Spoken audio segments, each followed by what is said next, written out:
Hi everyone, आज हम बात करने वाले हैं डीएनए के बारे में। तो हम सब ने कभी ना कभी तो पढ़ा ही है कि डीएनए क्या होता है। अगर ना भी पढ़ा हो, हमने 10th में भी पढ़ा है कि डीएनए क्या होता है और 11th में भी पढ़ा है कि डीएनए क्या होता है। 10th में हमने ये जाना था कि डीएनए डबल हेलिकल स्ट्रक्चर होता है ना, और बीच में इसके 80 रीजन होता है। और सेकंड चीज जानी थी कि ये हमारे पेरेंट्स से हमें मिलता है ना। ये चीजें जानी थी। 11th में हमने जाना कि एक बायोमोलिक्यूल है जिसमें ये एक बायोमोलिक्यूल है और ये एक टाइप ऑफ न्यूक्लिक एसिड है ना। या तो डीएनए होता है या तो आरएनए होता है टाइप ऑफ न्यूक्लिक एसिड में। और न्यूक्लिक एसिड के 3 कंपोनेंट्स होते हैं।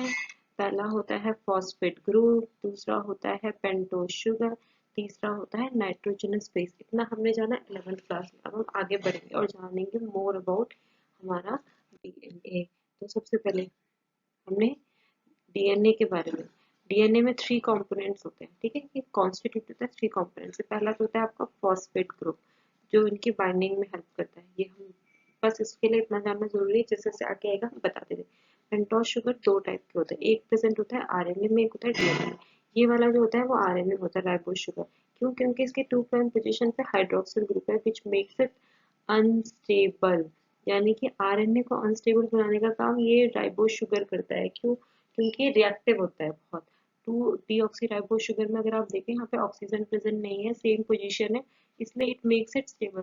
इसलिए डीएनए जो होता है ज्यादा स्टेबल होता है और most of the living organism में ये पाया जाता है। कुछ वायरसेस होते हैं जिसमें RNA as a genetic material पाया जाता है, whereas in most cases DNA as a genetic material पाया जाता है। अब नाइट्रोजनस बेस भी 2 टाइप के होते हैं, एक होता है आपका प्यूरिन, एक होता है आपका पिरिमिडिन। प्यूरिन जो होता है वो ए और जी होता है। ए मतलब एडेनिन और जी मतलब ग्वानिन। हम इसे ए और जी से ही रिप्रेजेंट करते हैं। तीसरा होता है अब पिरिमिडिन होता है cytosine, thymine and uracil. T जो होता है आपका, वो प्रेजेंट होता है आपका डीएनए में, वेयर जो यू होता है ये आपका प्रेजेंट होता है यूरेसिल में। तो अगर हम इनकी बॉन्डिंग देखें वो हम, तो प्यूरिन हमेशा, कुछ रूल्स हैं जो आपको जानने के लिए जरूर। प्यूरिन हमेशा पिरिमिडिन के साथ बॉन्ड बनाता है हमेशा, यानी कि ए जो होगा और या जी, ये बॉन्ड बनाएंगे सी टी यू के साथ। कैसे बनाएंगे ये हम अभी डिस्कस करने वाले हैं, ठीक है।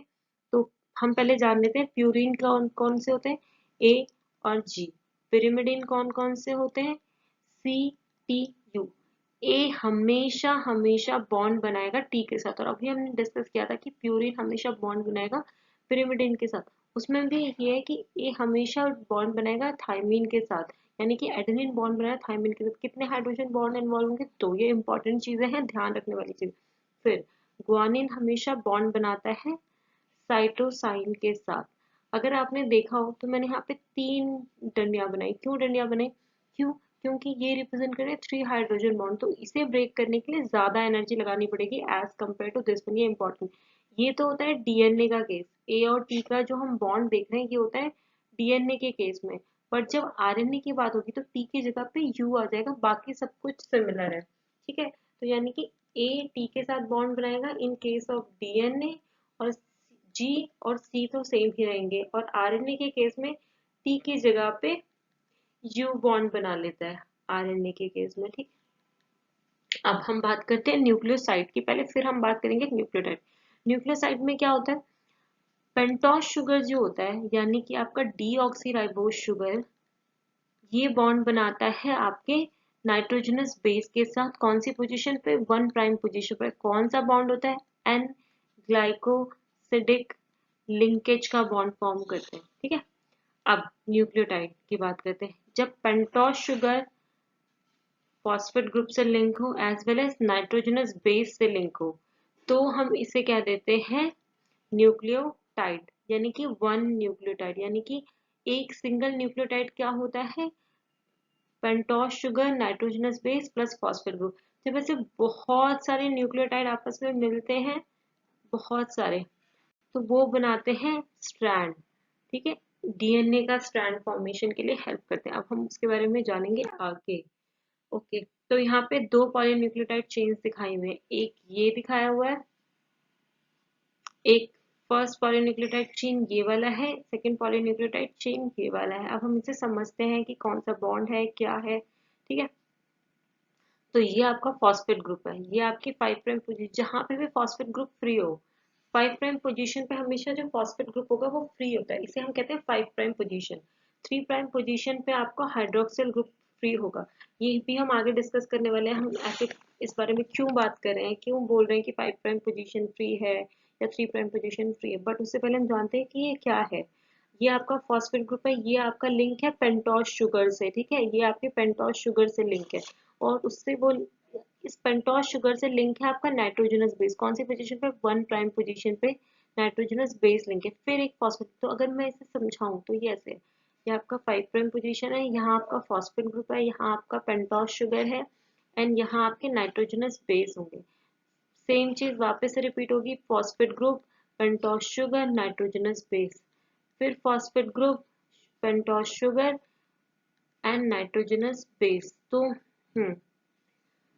ये आपका बन जाएगा एक स्ट्रैंड, एक पॉलीन्यूक्लियोटाइड चेन स्ट्रैंड।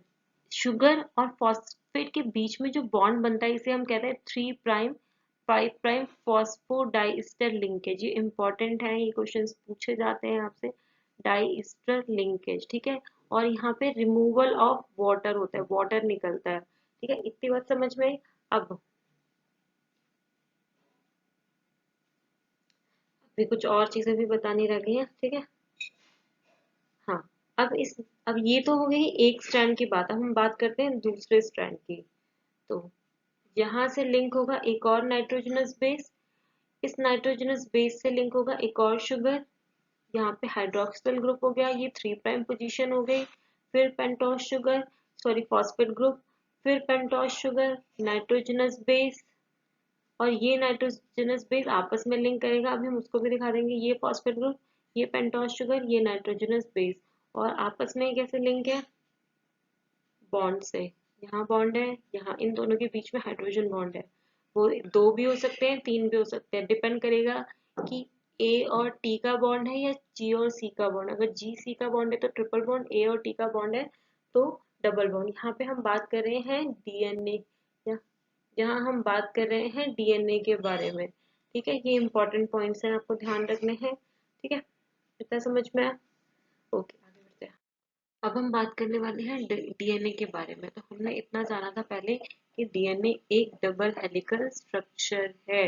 इस मॉडल को पहली बार दिया किसने था, वॉटसन एंड क्रिक ने पहली बार इस मॉडल को दिया था। किसके डेटा से, ऐसा बोला जाता है कि उन्होंने ये डेटा रोजरलैंड फ्रैंकलिन से चुरा के दिया था, इसलिए जब नोबेल प्राइज मिला वॉटसन एंड क्रिक को तो उसको रोजरलैंड फ्रैंकलिन के साथ भी शेयर हुआ। और नॉट जस्ट रोजरलैंड फ्रैंकलिन, इन्होंने चार्गर्स रूल जो था, जो हम आगे पढ़ेंगे उससे भी रिलेट करके ये पूरा मॉडल दिया था। तो ये मॉडल ये कहता है कि ये डबल हेलिकल स्ट्रक्चर है, बीच में इसके यानी कि इनसाइड में इसके नाइट्रोजनस बेस एम्बेडेड है। आप देख सकते हो ये पूरा स्ट्रक्चर नाइट्रोजनस बेस है, और इसके साइड में यानी कि ये जो पोर्शन है जो डबल हेलिक्स को बनाने का काम करता है, यानी कि ये स्ट्रक्चर जो होता है इन दोनों के बीच में यहाँ पे नाइट्रोजनस बेस है, बट ये जो स्ट्रक्चर है यहाँ पे आपका phosphate group and pentose sugar है, जो कि हम पहले भी देख चुके हैं। तो जो बैकबोन होती है यानी कि हम जैसे रीढ़ की हड्डी कहते हैं, जो हमारी बॉडी में भी सपोर्ट का काम करती है, वो काम कौन कर रहा है, पेंटोस शुगर और फॉस्फेट ग्रुप करते हैं उसे सपोर्ट करने का काम। और ये जो नाइट्रोजनस बेस है ये हाइड्रोजन बॉन्ड के थ्रू लिंक होता है। नेक्स्ट इंपॉर्टेंट पॉइंट इसका है, एक मिनट, इसका नेक्स्ट इम्पॉर्टेंट पॉइंट है कि इनकी एंटी पैरेलल पोलैरिटी, यानी कि अगर मैं कहूँ कि ये 5 प्राइम है तो उसके सामने का जो स्ट्रैंड होगा वो हमेशा 3 प्राइम से स्टार्ट होगा।